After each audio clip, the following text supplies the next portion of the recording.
Hello and welcome to Hexed Encountered. I'm Joe. In this video we will be taking a first look at the game Strategic Command WWII, War in the Pacific. This is from Fury Games and published by Slitherine.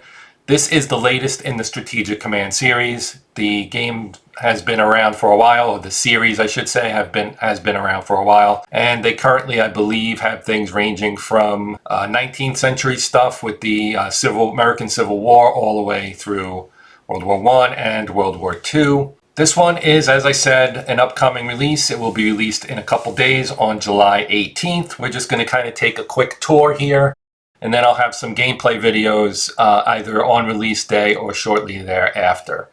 So here you can see you can play single player or hot seat, which of course would be 2 players. You can do play by email online. You can load old games, load hot seat. You have settings here. And of course you can quit. So let's just take a quick look at settings. So you don't have a ton here. You have a video mode, which will tell you basically what you can do. You can run it in windowed mode if you'd like. This is full screen mode that I have going right now. There is support for mods.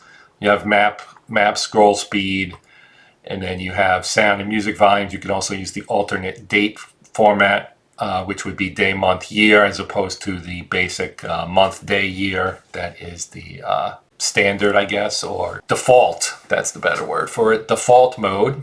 So let's load up a single player, and you can see the campaigns that come with the game. Now, obviously, well, maybe not obviously, but via mods, other things can be added, other campaigns. What we get to start is your basic full Second World War in the Pacific, starting with the attack on Pearl Harbor on December 7th, 1941. Then you have a shorter scenario, or campaign rather, on the Khalkhin Gol, battle between the Soviets and the Japanese in Mongolia in 1939. Then you have the Solomon campaign in 42, 43. Of course, that would be Guadalcanal and the surrounding area. The Marianas campaign in 44. That would be your invasions of Saipan, Tinian, and Guam. You have August Storm, which would be the Red Army jumping into the war after the Germans were finished in Europe. A few months later, the Soviets jumped in just as the war was about to end. They jumped in and invaded Manchuria. And then you have Iwo Jima, the famous battle with the Operation Detachment, the American invasion of Iwo Jima. So let's just take a look at the main campaign real quick. Now, as I said, this is a first look video, so I'm not going to go too in depth, but we'll just kind of scroll through things and check it out. So you have an opportunity to play either the Axis or the Allies. You can go either way. We'll just keep it with the default. You have difficulty levels, so you can scroll down to novice. You can go up to veteran or even expert. And green is the lowest. Really, really simple, basic entry. Intermediate is the default, and or normal mode if you would prefer to call it that. Then you have bonuses you can apply to the AI to kind of customize your difficulty. So we'll just again leave on default, hit OK. Now you've got options. There are 3D units, or you can use the NATO symbols. I'm a traditional guy and I usually play with NATO symbols, but we'll leave the 3D units on here for this first look. National colors. Last turn summary, messages, then your preferences. Do you want Fog of War on or off? You could turn it off, which would give you more of kind of a board game style feel where you can see all the units, obviously. So one of the benefits of a PC game is that you can turn that on and not see what the enemy has, which is of course more realistic. Then you have weather. You can undo moves. You can allow it or disallow it. Retreats, excuse me. The AI, if you want to see what it's doing, if you turn that off, it will speed up the AI's processing of the turn. You can turn on quick animation to speed up the AI's turn, and you can see any messages from the AI or turn that off. So basically turning off these two and turning this one on will speed up the AI turn, keeping you involved more quickly, I suppose. Border styles, there are a few different choices here, 3 colors. Land counter style, so you can see what they kind of look like. They have a base on it or no base. Naval counters, you have that or that. If you turn this off, you can see the NATO symbols. So we'll just turn that back on. There's an advanced menu as well where you get even more options that you can set for interception range, escort range, enemy target. You see all this, estimated losses, HQ attachments, unit experience and strength, unit resource research levels, borders, national morale borders. Now this obviously, as the name would indicate, Strategic Command, this is a strategic level game. So you do control basically your entire war industry. And research and so on. So you do have research, diplomacy, production. You can turn on build limits, basically be able to purchase beyond the hard limits that are set in the game for various unit types, as the tooltip says. There are a lot of tooltips in the game. This is a mature series. It's been around. The developer has done a fantastic job of, keeping things or fleshing it out to the point where it's very, very well designed, well-rounded, and gives you everything you need to play, basically. You have a right-click option, which would, if you right-click, you get an action menu on your units, if you right-click on a unit, that is, or you can turn that off, and then you can only access your units from the user interface, as it says right there. Then you got map text stuff as well. You can also change scripting. So again, this game is highly moddable, and these are the kind of things that a beginner probably shouldn't mess with, to mess with all of this stuff here. So you can see there's convoy stuff, there's resources, there's supply, strength, units, free units, partisans, territory, annexation. So like territory, for example, Communist China seizes Datong. Communist China seizes Taiwan, etc. You have a lot of different things that you can set in here. There is no surrender 1. There is a surrender 2, however. Japan launches Operation Bright Moon to secure Indochina. French forces in Indochina revolt against Japan and join the Allies, etc., etc. All kinds of things that can be set up in here. The Doolittle Raid, and so on and so forth. So that's pretty cool. Click advanced, you get even more.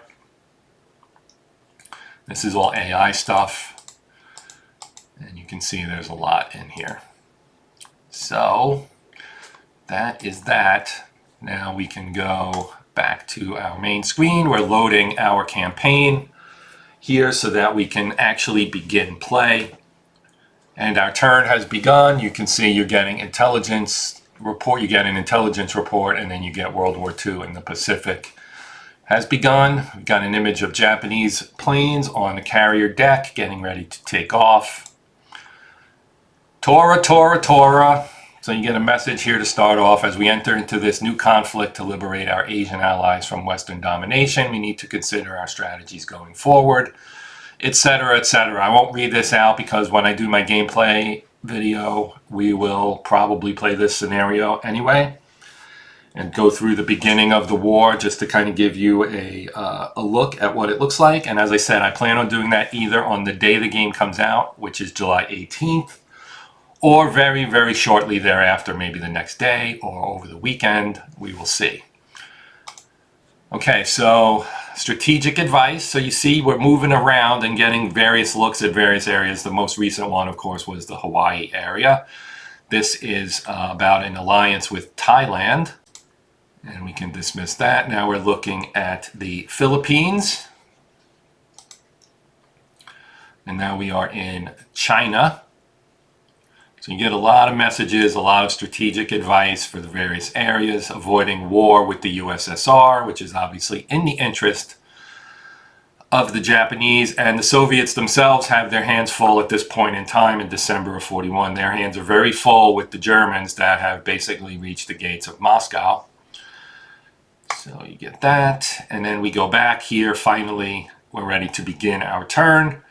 And as you can see, we've got Honolulu right here. You can zoom out. There's various zoom levels. This is the large strategic map stretching all the way from the United States and North America over here to India and a little bit beyond on the western edge, I suppose you would call it here. And since we're playing as the Japanese, we can see all the Japanese and any units that they know about. So you have some nationalist China units here, and I think these are probably communist China units.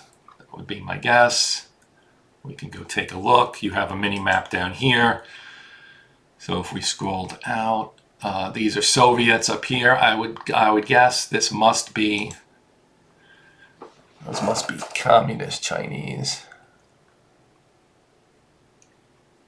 See, these are Japanese unit. Keep a Japanese unit within 1 hex of here to avoid increasing Soviet mobilization. So you do have to keep some troops near the border with the Soviets to keep them kind of from getting too aggressive, I guess would be the best way to put it. Here's that unit I was talking about. This is the 2nd garrison in Nanjing. Perhaps this actually is a nationalist Chinese unit. So you can see the unit right here. Down here we see it is a major city with 6 mobilization points, I believe, or material production points, perhaps. Supply value, national morale value, and their maximum entrenchment. It says axis occupied. Okay, so this would be a Japanese minor then. So this is probably like Manchukuo. Then we have up here, you have a 12th Army unit of the Japanese. Down here you can see they're in Beiping. You have strength 10 out of 11, supply 8, 3 action points, 1 strike. Readiness is 65%, the morale is 80%. Their entrenchment level is 2 of 4. Here's a communist controlled city, controlled by communist China, Yan'an, I guess. And you can see which cities are national morale objectives. So let's go back out to Hawaii. Well, that's Tarawa. That's the wrong spot, Joe. Okay, here is Oahu and Honolulu, Pearl Harbor. Pearl Harbor, major port. And you can see some information there. There's an American battleship there, as you would expect. We do not know where the carriers are. The carriers are not in port, as was the case historically. You can see Wheeler Field. These two are Pearl Harbor. This is also Pearl Harbor. This is Pearl Harbor. They're all Pearl Harbor, although here's the city of Honolulu, as they call it, a town. You also have Hilo over here. Then we have some Japanese axis. This is actually a demarcation line, where if you pass this, because Honolulu is controlled by the Allies, if you pass this, the units will suffer morale penalties. So that is kind of a line there. Then we have the Japanese task force. We have heavy cruiser, Tone, Abukuma, Kirishima, and Tanakaze. And then you have your carriers down here, Akagi, Shokaku, and Soryu. And you can obviously, once you select them, you can move them. And then if you right click, you get your mode, basically your actions. You can set cap mode, set a mode, fighters and bombers. They're set for bombers because they're going to attack the harbor. Convoy properties. Here are your properties for the carrier, what it has on it: naval weaponry, advanced fighters, long-range aircraft. You can see here what it has, and any honors it may have won in battle, which are blank currently because the war, from a carrier standpoint, is just getting started. Now, if we move, well, we looked at land, we looked at some of the units here. So you can move, etc. You have various,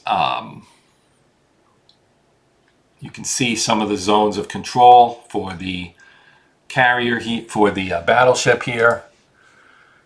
If you right click, you deselect basically. So you could select that and then click here and it would attack, and you can see -4, -2. And if we did this one and did the same thing, we can attack again.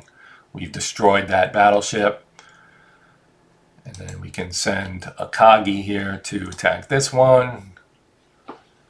-3, -2, etc. And you can progress in this way, doing combat orders, etc., etc. So that's how that works.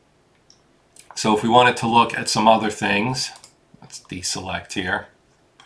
Up here, you have the maps, the war maps. So you have a strategy map, which is what we see when we zoom out. Then you have a convoy map, showing convoys from the United States to Australia. And then you have some supplies moving from the Soviets to the Communist Chinese.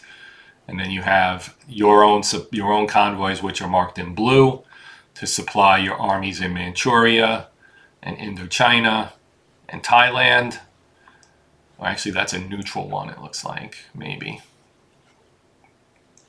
If you left-click the flag, you get convoy information.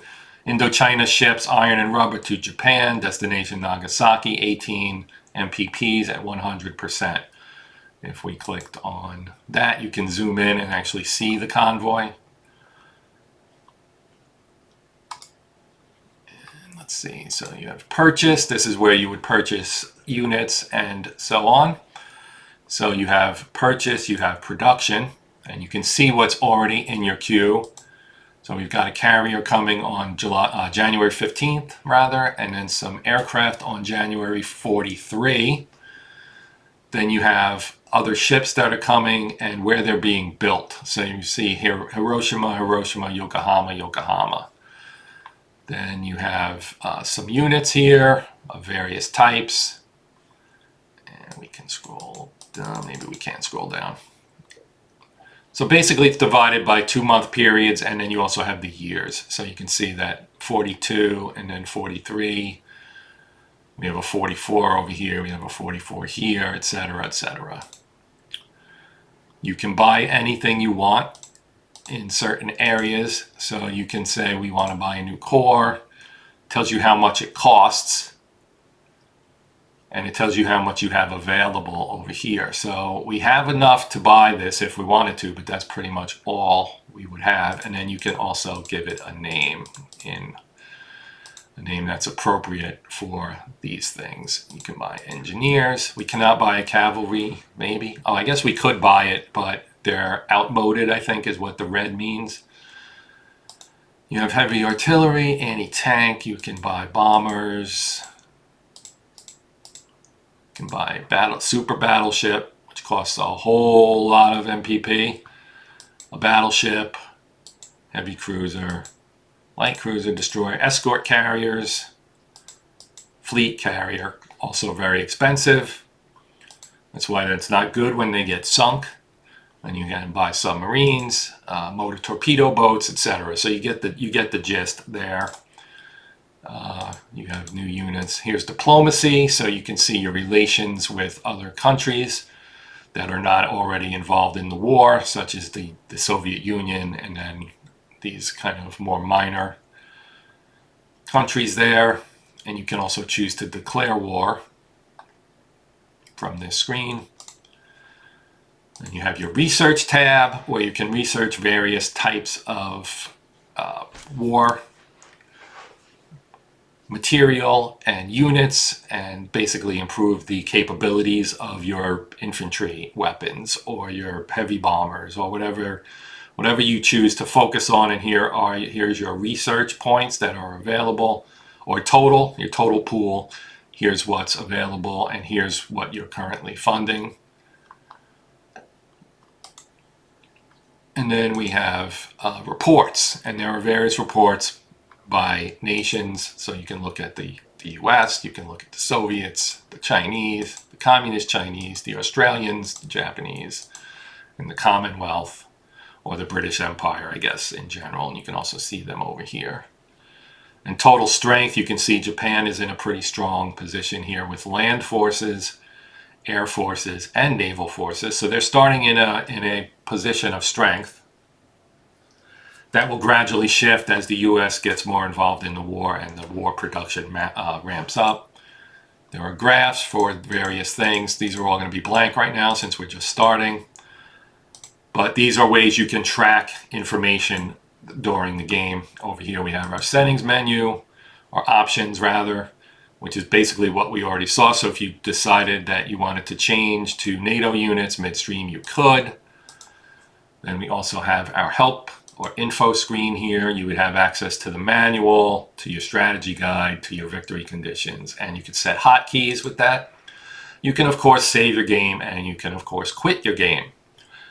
So, and then up here we do have our how much MPP we have and the percentage, which is currently 100%. And you can scroll around and view different items. Here are the Marshalls, the Gilberts. Down here we have the Solomons, of course, which at the current time is British. Here, of course, is New Guinea with the famous Kokoda Trail, Port Moresby, where's Rabaul? There's Rabaul right there.